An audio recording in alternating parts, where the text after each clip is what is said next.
You're listening to The Voluntary Life, where you can hear ideas for finding freedom in an unfree world. Visit thevoluntarylife.com to connect with the show and hear all past episodes. Here's your host, Jake. Hi, it's Jake here. Welcome to The Voluntary Life. This week's episode is about travel, and I want to tell you about some interesting opportunities for living in Portugal and Spain as an expat, and in particular, if you're a digital nomad, this could be of interest to you. I'm talking about this because this is something that we're currently researching at the moment. We're looking at various opportunities for different places that we can go and live, particularly for the longer term. And we're currently looking at a very interesting residency scheme in Portugal. So I thought I would tell you about what I'm looking at. And if you're thinking about moving as a digital nomad to different places and looking at options, then this could be of interest to you. And even if you're just generally interested in what the options are and what's available, you might find this helpful. I'd also like to reach out to any listeners who are based in Portugal, because we are coming to Lisbon. We're going to come in May 2018. I'm recording this in April 2018. And I would really like to hear from you. It would be very interesting to meet you, especially if you're based in Lisbon, and hear about what life is like there. And so if you are based in Lisbon, please get in touch with me. You can email me at jake@thevoluntarylife.com. It'd be great to hear from you. I'd love to ask you about life in Lisbon. Maybe if there are enough people in Lisbon, we could arrange a voluntary life meetup too, which would be great fun. So just as a bit of background, Hannah, my wife, and I did an episode recently called Barcelona, Our Adventure Continues. And we were talking about our experience of living in Barcelona and how much we like the city, and also some things that we found out about the tax situation there and some downsides that we would encounter if we stayed in Barcelona long term. So it doesn't really look like Spain is a good long-term place for us for lots of reasons, mainly for tax reasons, actually. So I've been looking into different options, and I found a very interesting scheme, a residency scheme, in Portugal. And I am no expert in this, and so everything I'm going to tell you is all stuff that I'm researching myself, and you need to do your own research. Don't rely on me. I'm certainly not a tax lawyer or anything. But from what I understand, essentially there is a possibility to go and live in Portugal and more or less live there tax-free for 10 years, as long as we're not earning income inside Portugal. And so this is a very interesting opportunity. I thought I'd tell you about this scheme because you might find it interesting too. It may be relevant for you.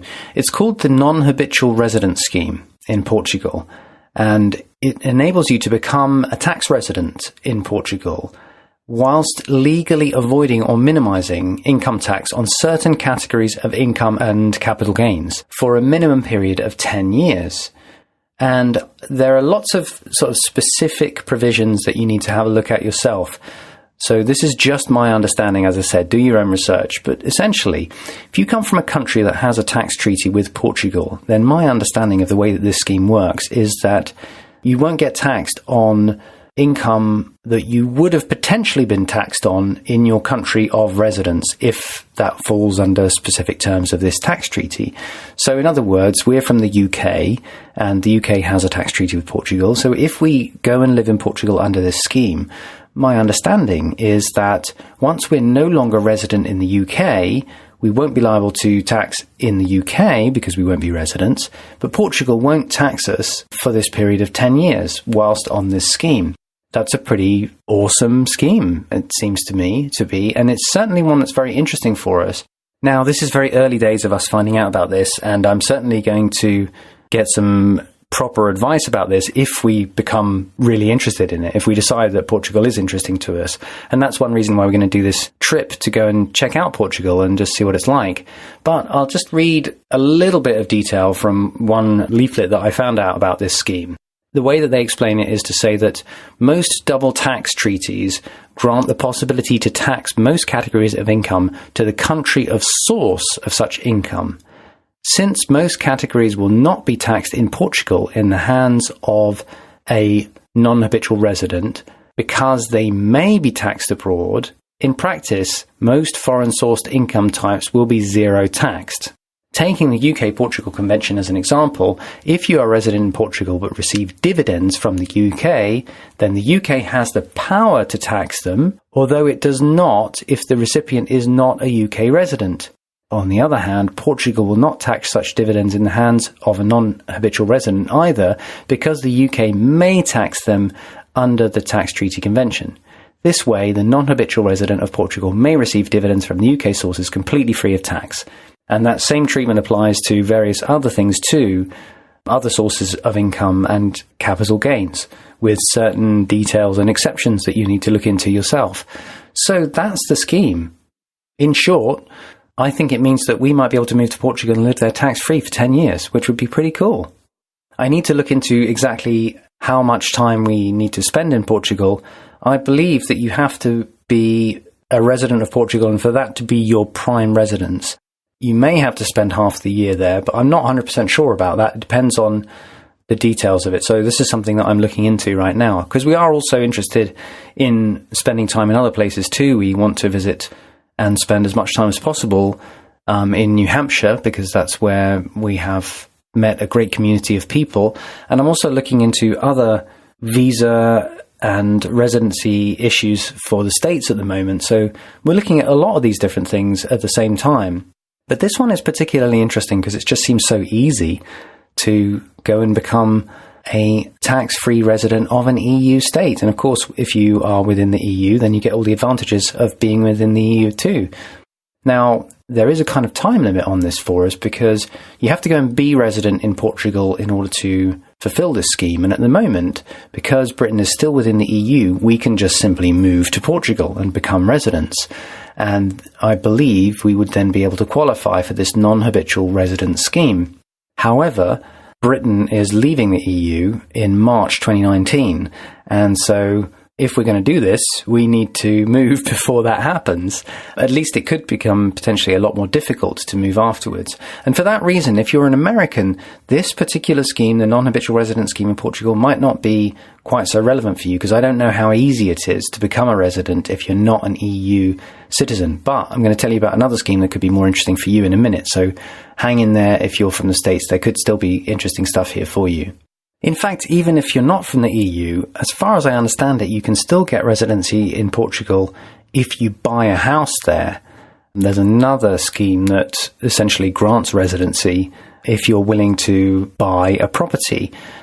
I don't think we will have to do that. I think we would just have to potentially rent a place because we're EU residents, and that would qualify us as being properly resident there, because we would actually have our home there, even if it was rented.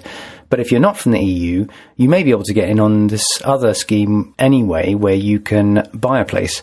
And then I presume that you would also then qualify for the non-habitual resident tax status, although you'd have to check that out for yourself, because I'm not 100% sure. So if you're not from the EU, check it out for yourself. I don't know how relevant the Portugal option is, but I will tell you about another option that I think is very interesting, even though unfortunately it's not one that is relevant for us.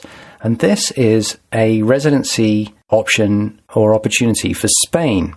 This is a particular kind of visa that a friend of mine who we met in Spain is living in Spain on.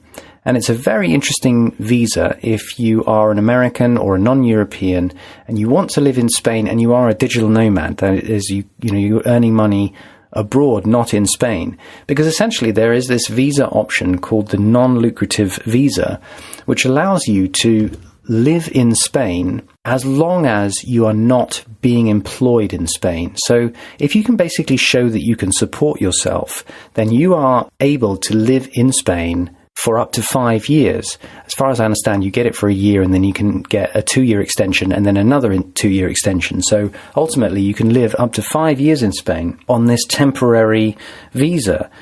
From what I understand, again, I'm not an expert, so you'd have to look into it, but from what I understand, you're not eligible to pay taxes in Spain. So it's kind of a way that the Spanish government is trying to encourage people who are able to support themselves to go and live in Spain and essentially contribute spending to the economy, but without taking local employment. Similarly, the Portugal visa is obviously an attempt to attract people who want to come and live in Portugal to essentially to improve the economy too. So these are both things that have come into place since the Great Recession of 2008, and they were both schemes to attract capital to Portugal and Spain. Now, as far as I understand, whilst you are living in Spain on this non-lucrative visa, you're not liable to pay local taxes.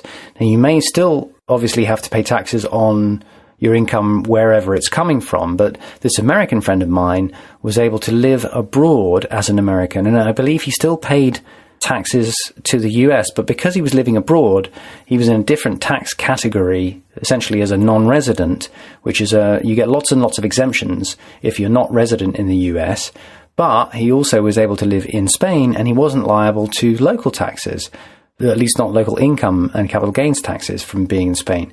So I think that's a very interesting option. It doesn't work for us because we are residents of the EU, and so we don't need a visa to go and live in Spain. So I don't think we can get this one. However, if you are a resident of the EU and you're living in Spain in this way, then I'd definitely love to hear from you and hear what you make of it. And even if in fact you're not from the EU, it'd be interesting to hear from you if you're using either of these visas. It'd be very interesting to hear what your experience has been. But for us, Spain, as we talked about in our episode on Barcelona, is a place where, for the areas that we wanted to go and live, in particular Barcelona, long term, the problem is that they have a wealth tax, and if you're living from investments as we are, then that actually could make a huge difference to our annual budget. So that's a very different proposition for us, whereas Portugal, for us, looks much more interesting. So that's why we're looking at this non-habitual residence scheme in Portugal. And it's funny because I did an episode many years ago called Emigrating in Europe, and I talked in that episode about how interesting it is to take advantage of the opportunity within the EU to go and live anywhere within the EU. And I said in that episode that opportunity might not last forever. I was right, because at least for people in the UK, it looks like we're going to lose the opportunity to live anywhere within the EU after Britain leaves the European Union. This is something that we're thinking about within the next year, of taking advantage of what the opportunity that we still do have to live anywhere else within the EU. And I've been looking at different residency requirements and schemes and obligations and so forth. And I think this Portugal one is, at least in terms of tax, it's a really, really interesting option. What I do know about Portugal is that many aspects of the lifestyle, particularly in Lisbon, would really suit us. We like walking cities, and Lisbon is a dense European city, so there's lots of opportunity for walking. We like cafes and restaurants. Lisbon's certainly got that.